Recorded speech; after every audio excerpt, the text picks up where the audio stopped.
Hi everyone, and welcome to another episode of Marketing Hops, where we dive in, share insights and perspectives on all things B2B sales and marketing. Let's cheers and dive on in here. Today, I am excited to share this episode with Taylor Wells, who brings a tremendous wealth of knowledge and experience, and I know I'm excited to have our conversation. Taylor, welcome to the show. Hey, Jeff. Thanks for having me. Excited for our conversation. So we always start with a cheers before we get started into our conversation. But obviously you have to have a beverage to sip on. So what are you sipping on today? I am sipping in the camera, a Hop Lark. It's actually Ooh. a sparkling water, but they add different hops to it. So this one's a mosaic hops, and it's delicious. Yeah, if you like beer, but don't want to drink a beer, it's a perfect in between. So maybe I should go work for them, actually, for the marketing. I like it so much. And that's a good tagline, too. No, just joking. Yeah. I tried a bunch of them. I won't name the ones I didn't like Okay. back in the day, but my favorite out of that mix is Crux out of Bend, Oregon. They make one Mm. called Nomo, or something like that. But it tastes just like an IPA. And it looks Ah, like an IPA if you pour it in a glass too. But it's not alcoholic. Well, I'm sipping on Greenwood Summer Ale from Colshan Brewing Company. This is one that showed up from a party we hosted recently, so it's what was in the fridge today. Let's be got started, but cheers. Well, we'll dive in. here. So everyone comes to kind of advance in their marketing careers in many, many different ways. What were like the key pivotal steps as you were on your path to becoming a marketing executive? Like what were those pivotal moments that really accelerated you? Yeah, great question. And I don't think, most of the marketers I've met, or even people in sales, they usually don't plan to go into marketing or sales. And I'm definitely probably one of those folks. I think what drove me was I think I've always had an entrepreneurial heart. So I've always had this like, if we can do it, if we can do something, why can't we do it, 10x or 100x or 1000x, right? And most of the companies I've worked in over the years have been startups, small companies, everything. I started in the kind of B2C space, worked on political campaigns for a number of years. Let's not talk about that because I don't want to create too much division. And then also then moved into the B2B space, services, and then moved into SaaS and have been there for a while now. But yeah, it was mostly this drive for how do we grow businesses. And every business I've ever been in has always struggled with marketing and sales. And so it was just kind of one of those things where I had to figure out like, hey, if I wanted to grow something, if I had that entrepreneurial drive, if I had that ambition to help people grow, I needed more customers. That's the only way, ultimately to grow is that you need more revenue. And so, yeah, that's what kind of got me into it. And then over the years, I realized I liked it. I liked the creativity. I liked the aspects of always something new every day. Like just once again, that entrepreneurial like variety and very interesting. And then there's a bunch of other reasons why I like it, which that's not your question. So I'll get back to your question, which kind of the pivotal moments were, yeah, I think ultimately probably getting in, well, knowing that's an area I want to grow in, right? Like I think for a long time it was like, hey, you kind of wear a bunch of different hats in a small organization, part of it sales, part of it marketing. The marketing side, actually, I was interviewing for true story. And this is where interviewing can actually be an amazing opportunity to help people on their career path. But then you can also learn so much about yourself. So I was actually, at one point, I was a director of sales and marketing at a small company, right? Wearing both hats. And I was like, part of me was, looking at sales jobs. I enjoy sales. I enjoy the sales. And so I was looking at a bunch. And one person has asked me, was like, hey, it seems like you really enjoy the marketing. Like you talk about these campaigns, you talk about driving leads, you talk about building relationships at scale, you talk about all these things that you've been kind of the hack. Why are you looking for a sales job? And to this day, I forget her name, but I'm so grateful because she was like, hey, why are you looking for this? You should go into marketing. So that's when I doubled down on marketing and, did all the courses, read all the books and just really honed in on that skill set versus sales. I still love sales, and the sales hat obviously plays really well into the marketing and sales world, especially in the B2B world where you need having both perspectives is super important, and really go to market in general, super important. But yeah, that was kind of the pivotal moment. I was like, hey, go deep on that and become, an expert in that area. And then the B2B as well. I think that's in, B2C, there's lots you can learn from both areas, but like I worked in a bunch of different industries, which has helped me in the B2B world, but also, hey, that's, its own niche. And then even within that, I'm continuing to push myself to go even further and niche down, and we can talk about marketing and the reason why that's so important, I think, from a focus standpoint. But yeah, continue to niche down of like, hey, if I'm in B2B SaaS, I work in cybersecurity at ACVs between 25 and 100K, or, I'm not saying I'm focusing on that area, but I'm headed down that path of like, how can I be more differentiated in a increasingly globalized market, right? And very competitive market from a talent standpoint. So yeah, that's a long-winded answer to kind of how I got to where I'm at. And yeah. No, I love that. You're coming on that needing to understand sales, especially in the B2B space.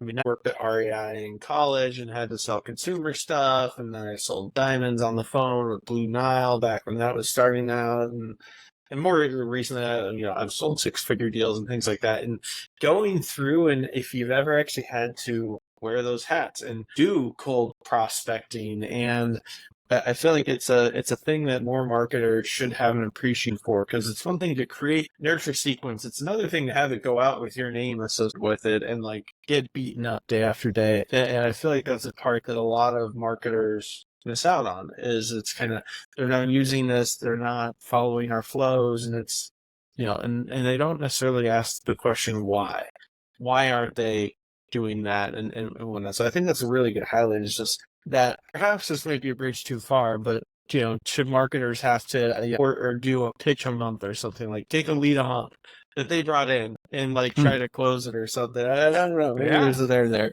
I like that idea. I mean, I like any opportunity for us to, even with our customers, I think this is a great analogy actually for even how we think about our customers and getting yourselves into the shoes of somebody else, and having that empathy, having that perspective.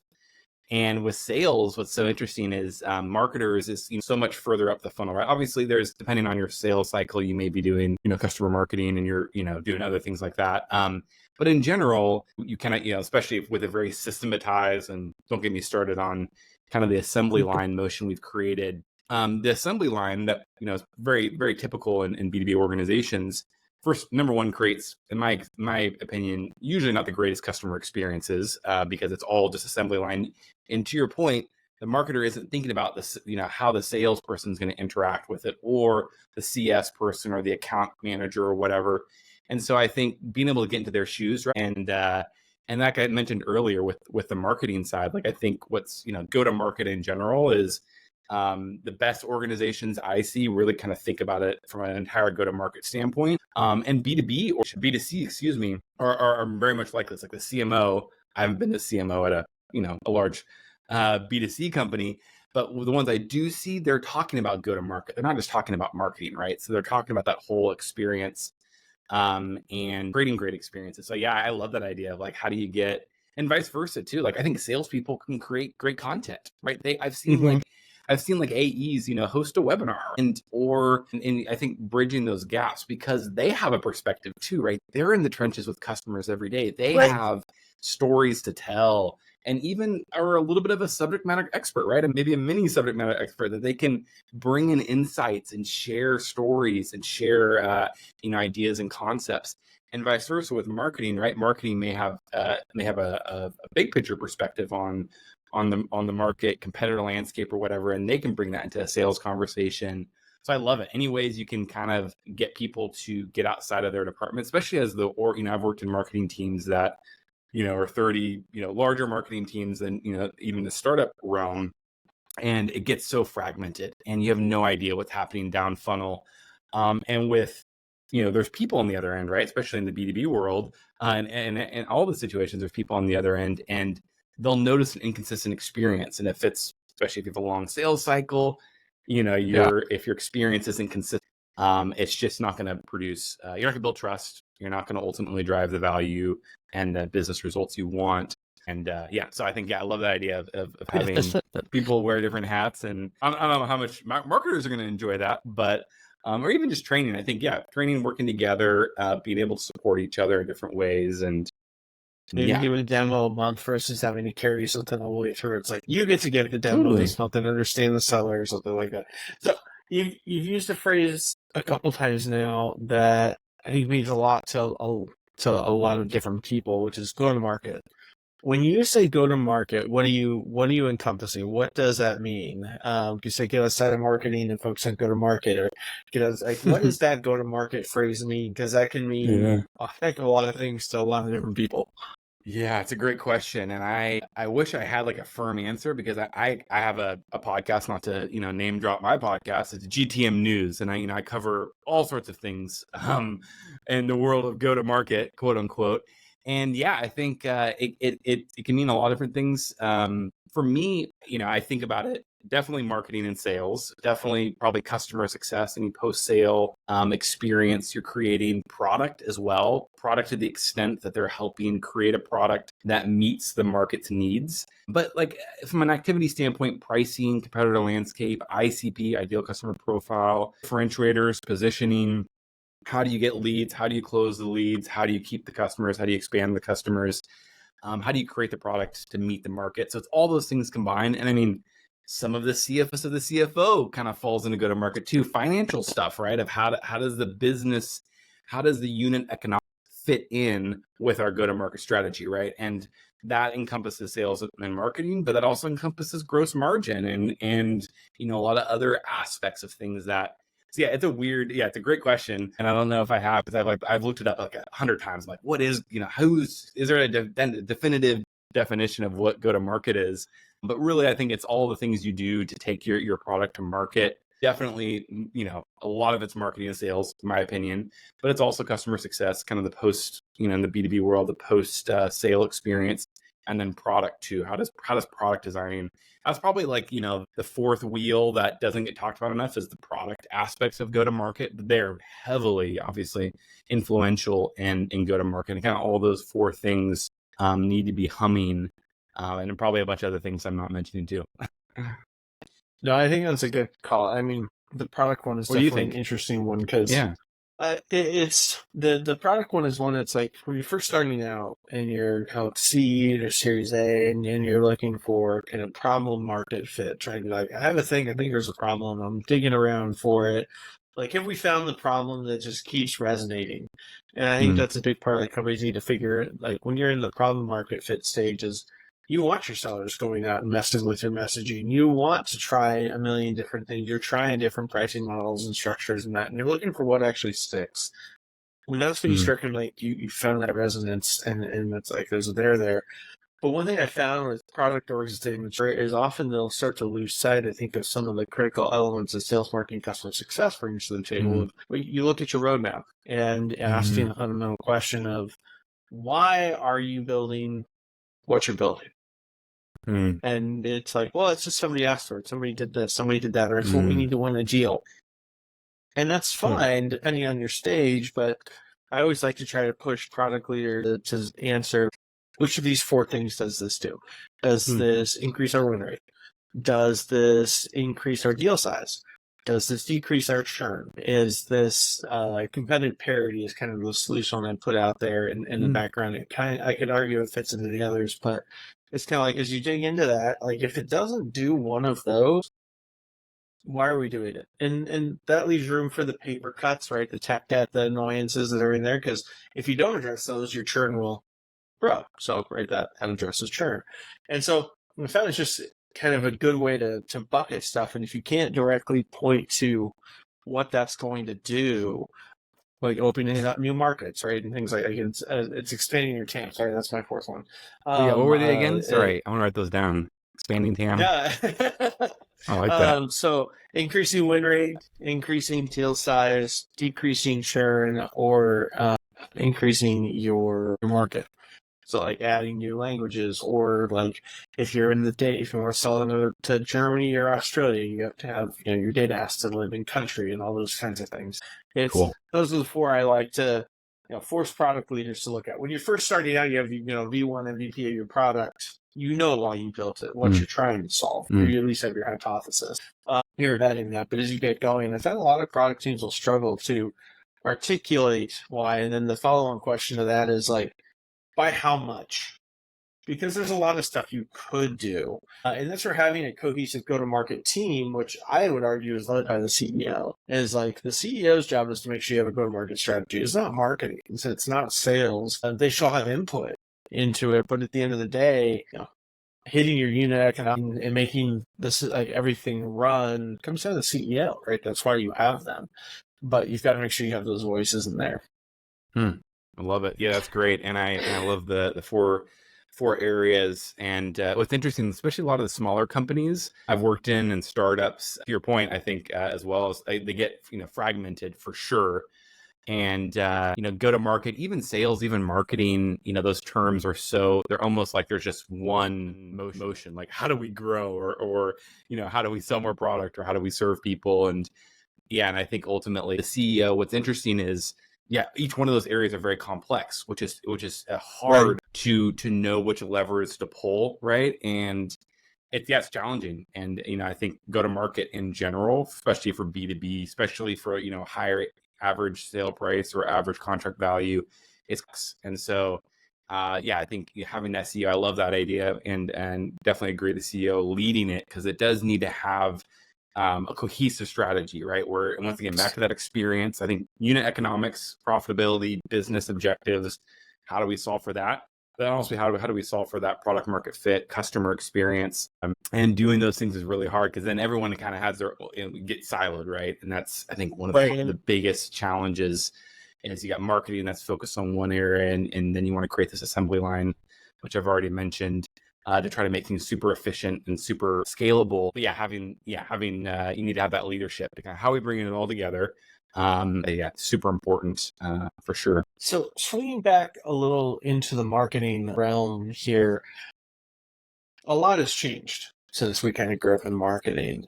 And there's this kind of concept of modern marketer. And it used to mean like, hey, you actually know what ABM is, versus 3 letters. What does it mean to you to be a modern marketer in today's context? Yeah, great question. And I, in prepping for this, I looked up the word modern, because I was like, I want to make sure I answer it correctly, or even define it. And I think what's interesting is modern, relating to the present or recent times, as opposed to the remote past, was what Google gave me. Which is interesting. I like the last part of that, opposed to the remote past, right? And like opposed to living in the past. And the modern part, I think about it in 2 different ways. I think about it, number one, like how do you be a marketer that is relevant to the times, right? But then also, how do you be one that's relevant to the customer ultimately? And I have some ideas around that. I'm happy to dive deep into how to do that and some analogies and how I think about it. And the other part of it is, and I think what you're asking is technologies, the tools, the frameworks, the mindsets. So which part do you want me to kind of go deeper into? Let's throw it all. Which area would you like to start with it? Because I think it really. I mean, I think that's why I like to look at this. Is what being modern varies a lot depending on who you're talking to. Totally, I love it. Yeah, so I'll talk about the first part, which is how I think about the being relevant. And I actually have this analogy of Daniel Day-Lewis, the actor. Are you familiar with Daniel Day-Lewis? Yeah. Country for Old Men, and of course you are. So he's won more Academy Awards for Best Actor than anyone else. It's 3, but it's still more than anyone else. And he quit acting because taking on a role was so encompassing, so all present, and he would be in a role for literally years, and it'd be hard for him to get outside of that role. And what I think about Daniel Day-Lewis, I love him as an actor, but I also think it's a great analogy for how marketers, even salespeople, anybody in go-to-market really should think about their customers, right? How really embody them as a persona. I work a lot in like the cybersecurity space, so I've worked in-house, and then I also now work as a fractional marketing leader for cybersecurity companies and whatnot. And I'm not, most of their buyers are like chief information security officers or chief technology officers, right? Folks that, we probably don't have a lot in common as individuals. Like, so it's really hard to understand them. It's really hard to get and embodied. So for me to be a modern marketer in that sense of like, how can I be relevant to them? I have to work overtime to try to understand them, right? So read the things that they read, listen to the podcasts they listen to, watch the shows they watch, understand the memes and the jokes and the inside lingo as much as I can. That way I can be more relevant. So I think there's that end to it.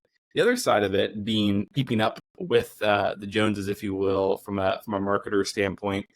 Yeah, that's a hard one. I think what's interesting, especially with like AI, and especially with how much has changed with AI, privacy laws, the competitive lands, globals, and a lot of the things that are making it hard for marketers to do what we do, has, I think, actually pushed it back to a lot of just kind of first principles and fundamentals.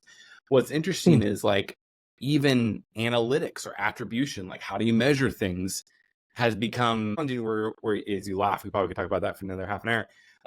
It's almost like we have to resort back to principles that have been constant for a while now, at least decades, if not longer, in marketing, about how human psychology and consumer behavior and economics and even just go-to-market principles, right? That I think you can look at. So for me, I'm actually like trying to kind of go back to the basics, because I think we've gotten so saturated with all these new terms. And let's be honest, marketers and salespeople love to differentiate themselves, right? So we come up with a new term like demand generation, or we come up with a new term like ABM or whatever, which is great, and they have their places, right? And especially when you're trying to put yourself trying to differentiate yourself. But I think it just creates confusion. And especially for the non-marketers, salespeople, especially the non-marketers of the world, right? Like when you're trying to educate your board or your CEO, back to what I talked about earlier, right? How it's so important that they have a perspective and they understand what's going on.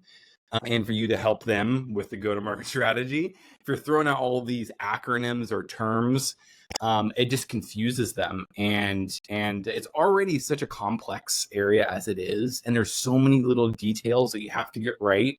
And there's so many different aspects of even just marketing, right? Just look at marketing, brand, product marketing, content marketing, demand gen, paid media, partnership, whatever. There's so many different areas of it. And so, yeah, I think a lot of it is just not helpful for the rest of the world. Yeah. And those are the people that, really matter. I think internally, like if you're trying to work with other marketers, maybe they're helpful to kind of, but really like back to like what I talked about earlier, like the best run teams I've seen are ones that are breaking down the silos. And I think a lot of those terms only make more silos, right? It's like, okay, they're doing their ABM thing, whatever that is. So yeah, I think that's a big part of it. And then also, I think ultimately figuring out what terms can everyone understand, and then using those things as a modern marketer.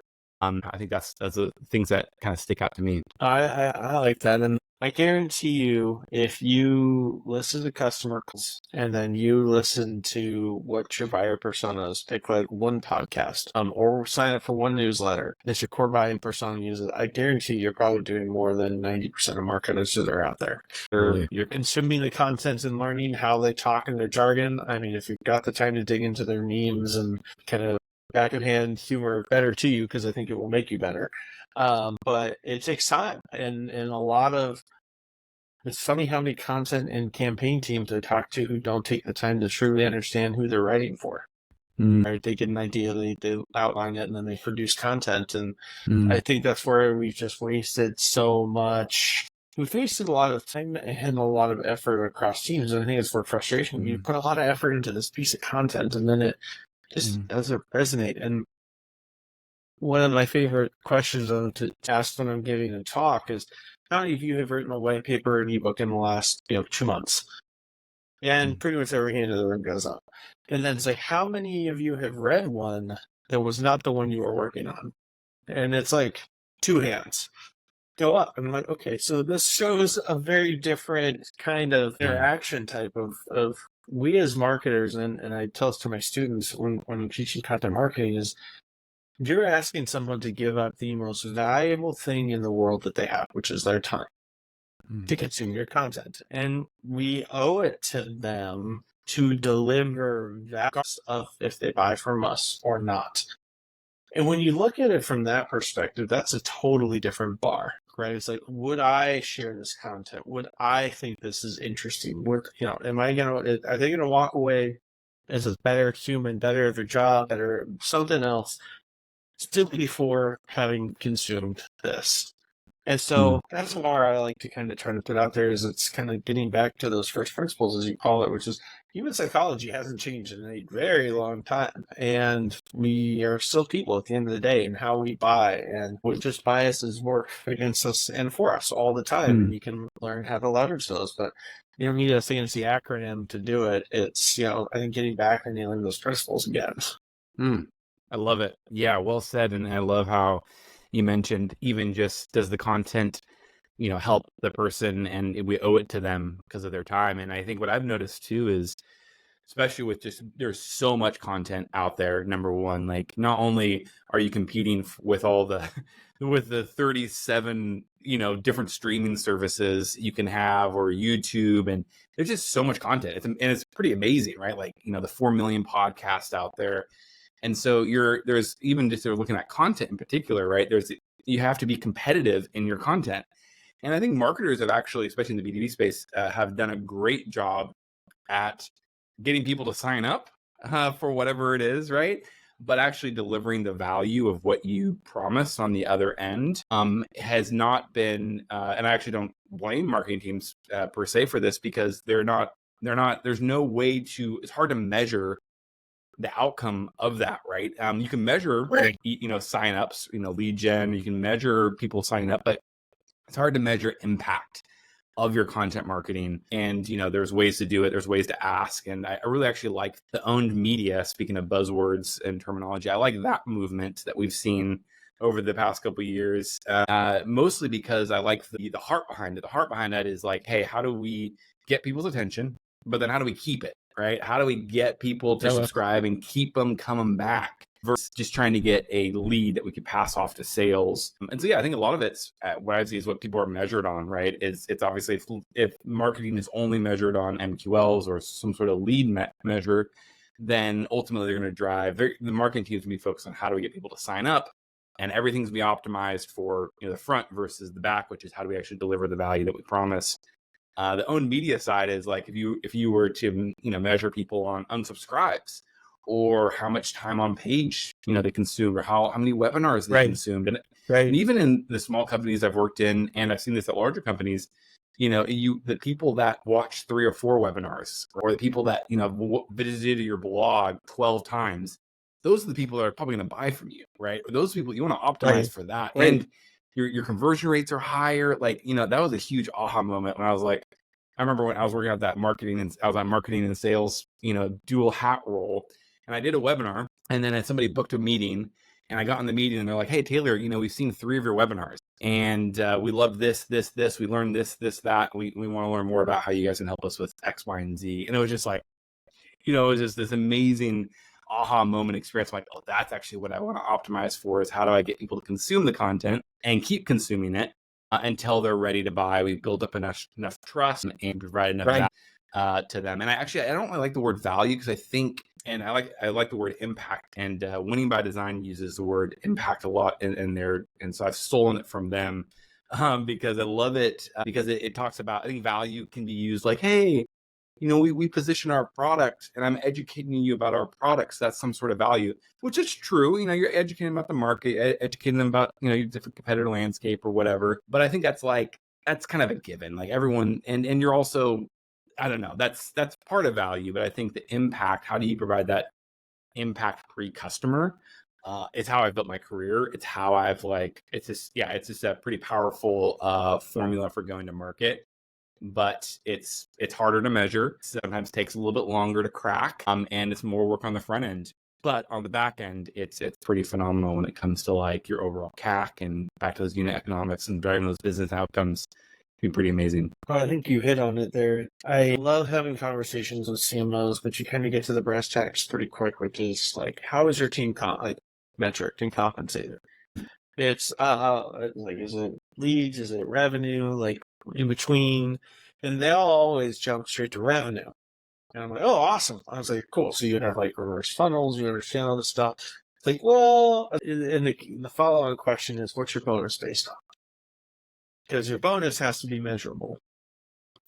And so that's more often than not where I'll see the pivot back to MQLs, because Salesforce data or something isn't good. And I've never met anyone who had great Salesforce data, but it just kind of tells you where the company is in terms of its ability to measure, but then also its ability to tie marketing impact down funnel.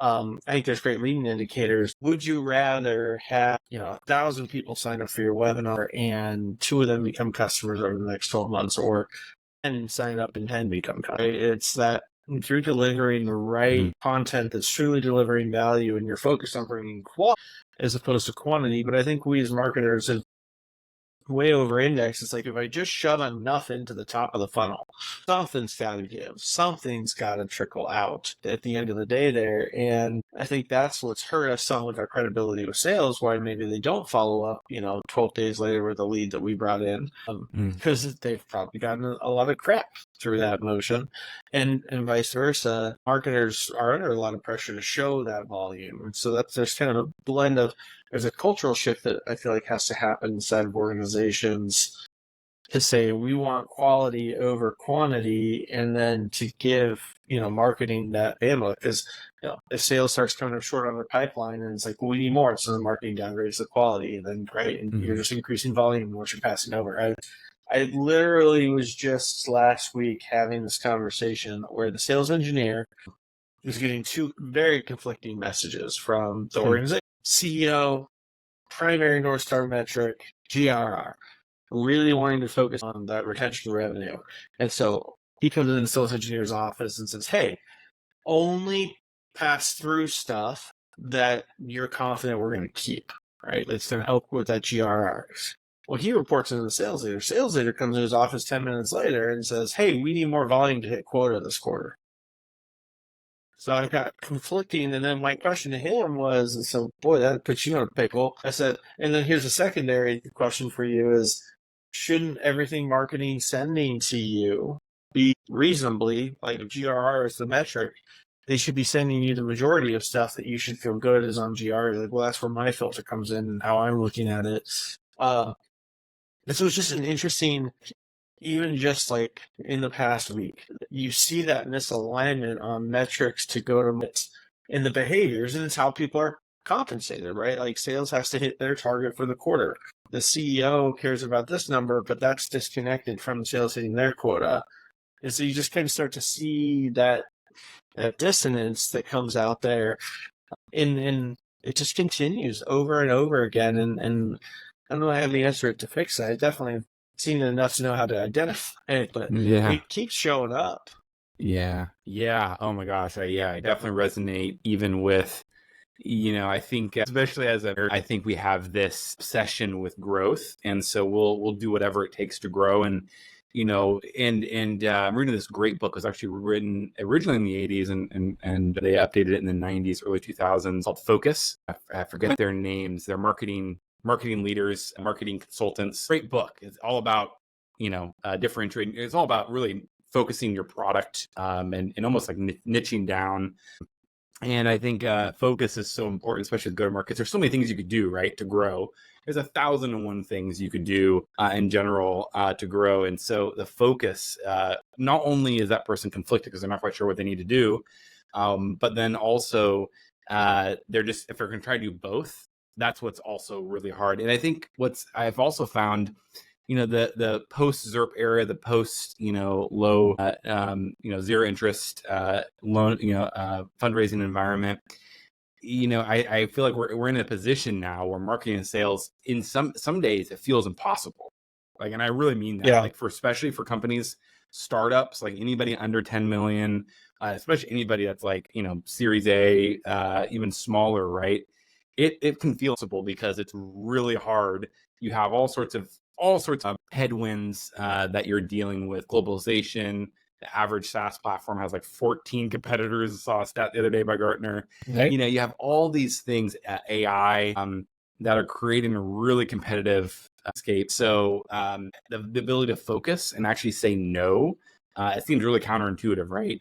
If you have all the money in the world, right? If you're listening right now and you have like, hey, we just raised $150 million and our NRR is 120%, and whatever, you have these great metrics, you raise a ton of money, you have this, you're an anomaly, really. Maybe you don't need to hear this. for the rest of us mere mortals out there, you have to get outside of the typical like, hey, do what you have to think really strategically and really think differently about the environment, because it's just it's hard, especially the higher ACV, the more complex deal sizes. Don't even get me started if you're like a service-based business, right? If you're like a purely service and your margins aren't 80%, gross margins aren't 80 or 85%, you're it's just gonna be really hard to grow. Not possible, but I think there's two qualities I found. You either have to be patient. If you're a bootstrap, self-funded, you got to be patient and creative and really think. There's this term what was it actually? I wrote it down the other day because I really liked it. It's actually something I always try to do, and I try to encapsulate the idea behind it. But basically it's how do you cross domain thinking, right? How do you learn from one area and apply it to a new area? Maybe we can talk about that a little bit, but think really creatively, think strategically, think outside the box. Those things are not hard and those things are not easy to do, right? Or you just need a ton of leverage, right? And maybe you're on the other, maybe you have a ton of money, maybe you have a ton of leverage, maybe you have something really unique, or you have something that no one else has, right? That you can leverage to grow. Yeah, I think if you are going to be bootstrapped or self-funded or starting small, the patience is definitely needed, and then also that creative thinking, that kind of outside the box thinking. How do you go to market? Whatever you've read online, you probably shouldn't do, or you should do a variation of it, a different spin on it, right? You should do like, hey, how do we do this a little bit differently? Because everyone's already saturated LinkedIn or whatever the example is, right? That's another thing. Back to your question about being a modern marketer, I think a lot of that comes down to that of like, how do you see down the road and see of how do you reposition things? So to give you an example from a marketing standpoint, everyone might be using LinkedIn for marketing. It might be organic or paid social. So, modern way of thinking about it is like, hey, how do I find cheaper social networks to advertise on? So you could go advertise on Meta products, Facebook and Instagram, right? And if you can get the targeting right, run your ads there. And actually what's so funny, I need to do a video of this or a screenshot or something, but I get LinkedIn's advertising on Facebook and Instagram all the time. LinkedIn is advertising to me. They know that it's probably cheaper. I mean, it has to be cheaper for them to go advertise on Facebook and Instagram versus running ads on their platform when they could have somebody else run the ads and the cost. So just like, things like that, where you kind of look at it, you're like, wait a sec, why, if LinkedIn is advertising on Instagram and Facebook, why wouldn't I? Why would I go to their platform if I can figure out the targeting? Right. And that's the key, right? And that's what LinkedIn is so powerful about, is the targeting. Yeah.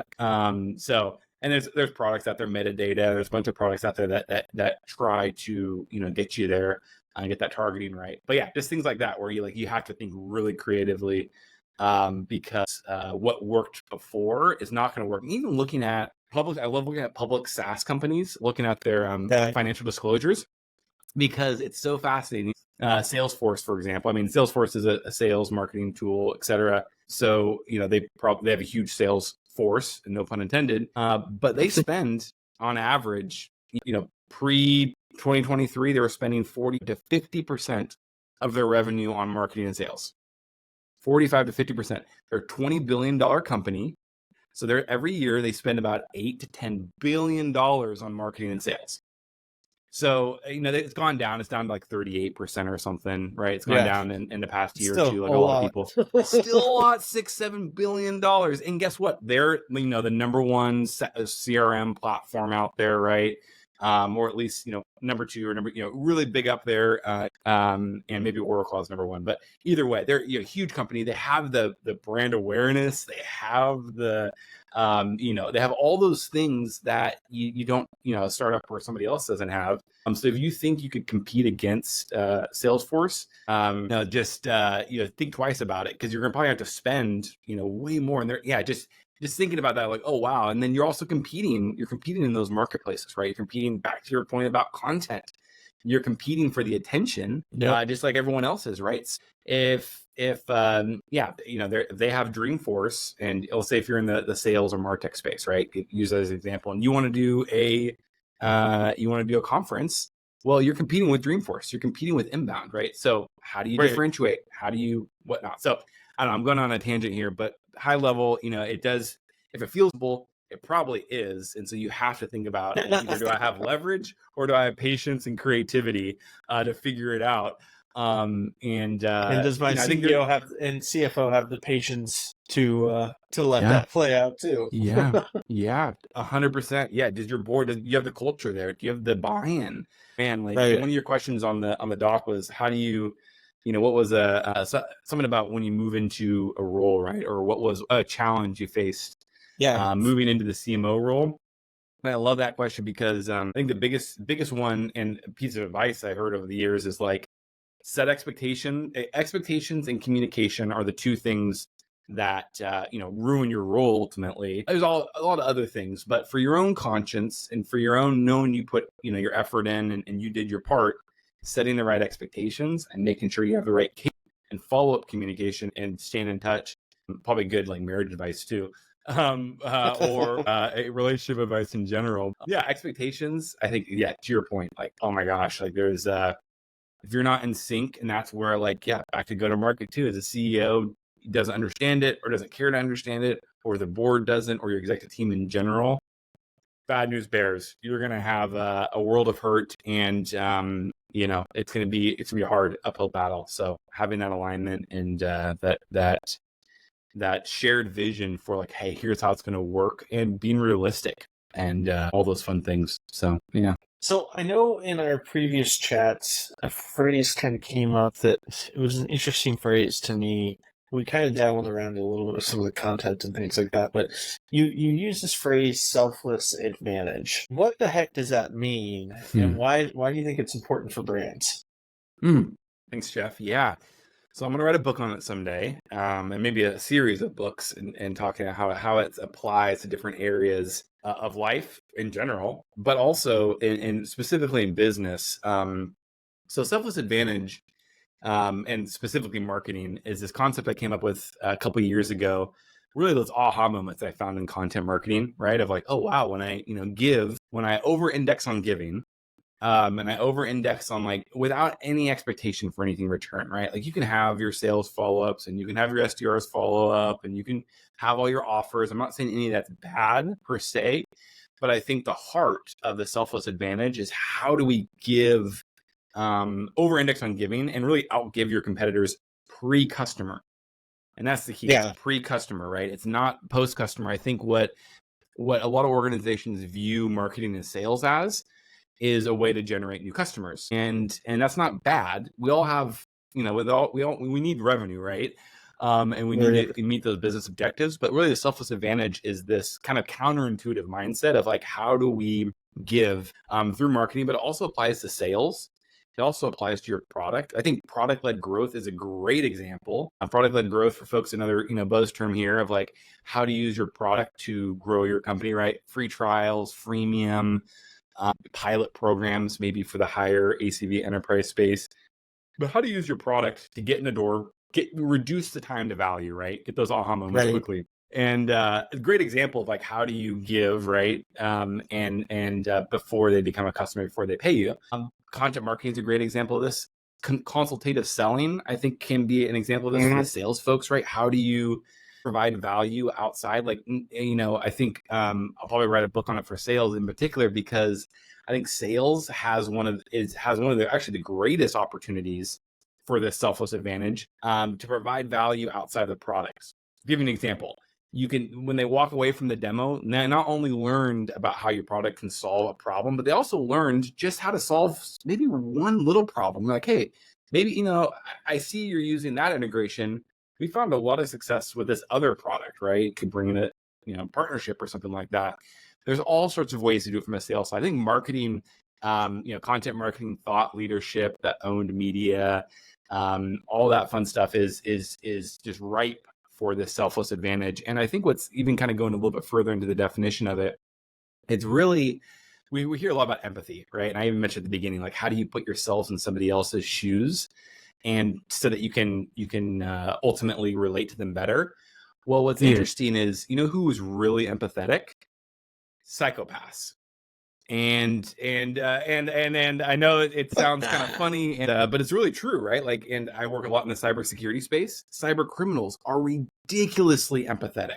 They know how to put themselves in somebody else's shoes. If you look up the definition of empathy, all it is you're understanding somebody else, you're putting yourself in their shoes. They use that and then manipulate the individual to get the outcome you want. And I think everyone's tired of ultimately being manipulated, right? Like the best salespeople are a lot of times are super empathetic, right? But then they use that empathy they weaponize empathy.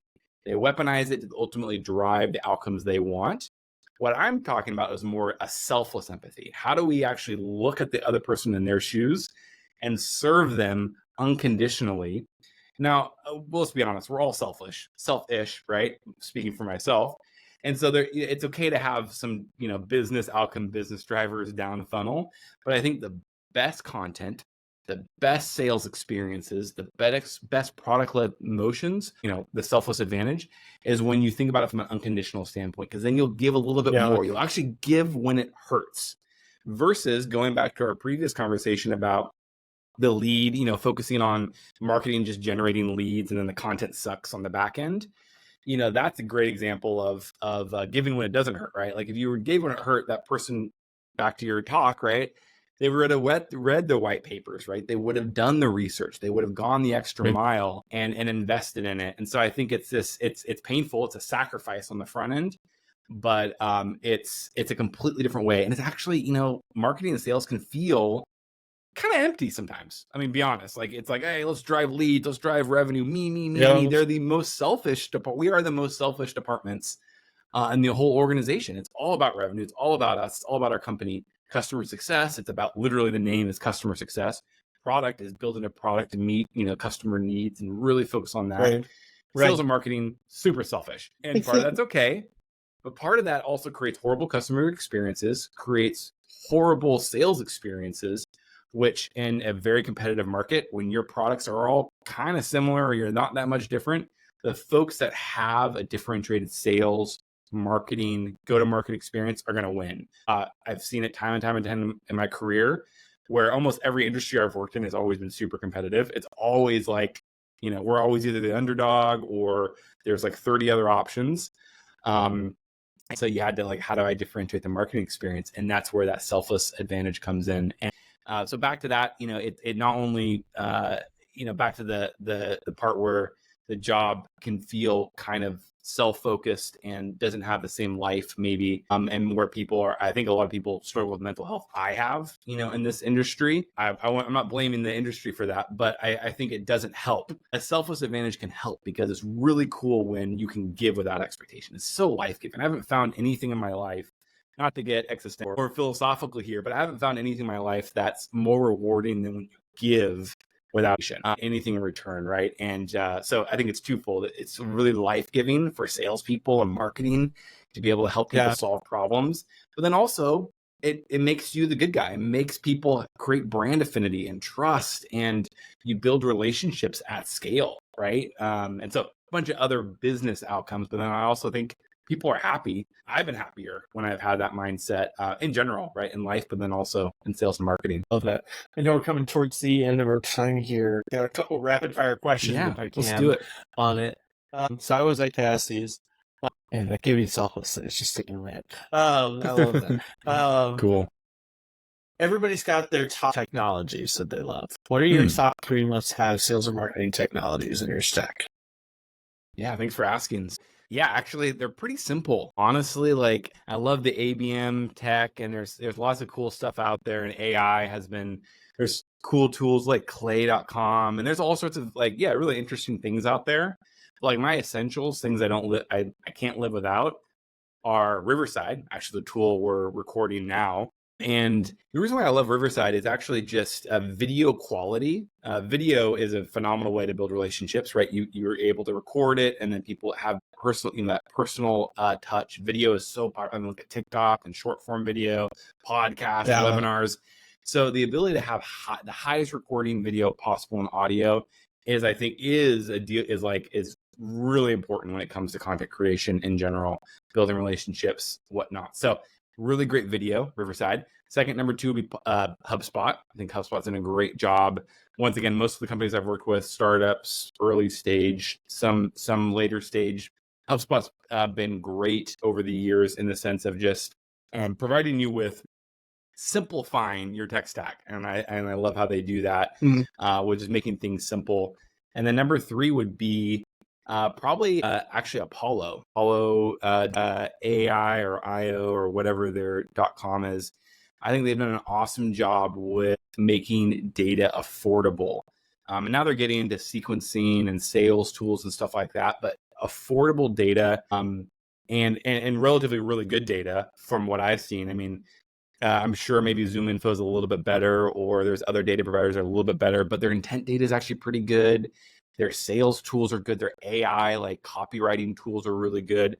And then their data is just affordable and really accurate, and they simplified it too. So I think those three tools are probably the ones I use the most. And then, yeah, there's other ones too, but those are my three favorites. How it goes. Let's see. A shout out on those ones. Last question for you.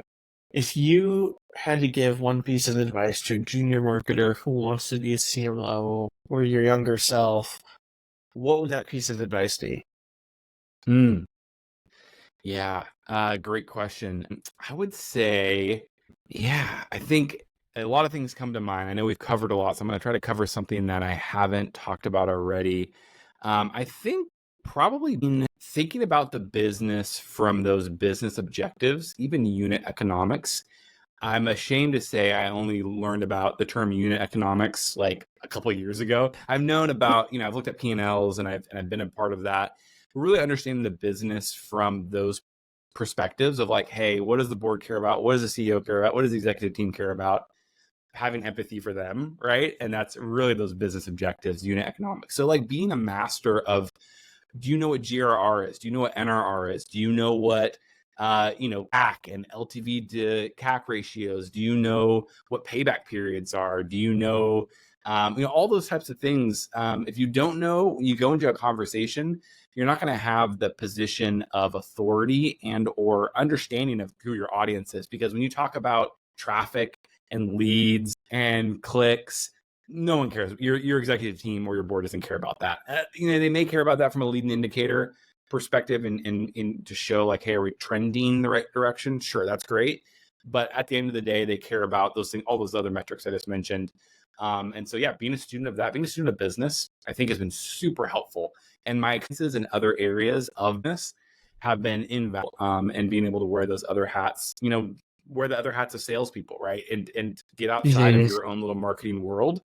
Super helpful. But yeah, business objective, unit economics. If you learn those things, figure out what those things are, you'll be able to contextualize marketing for your executive team, for your CEO, for your board, and have a way to connect the dots versus just talking about marketing jargon that no one understands to begin with, and that you'll kind of lose that credibility.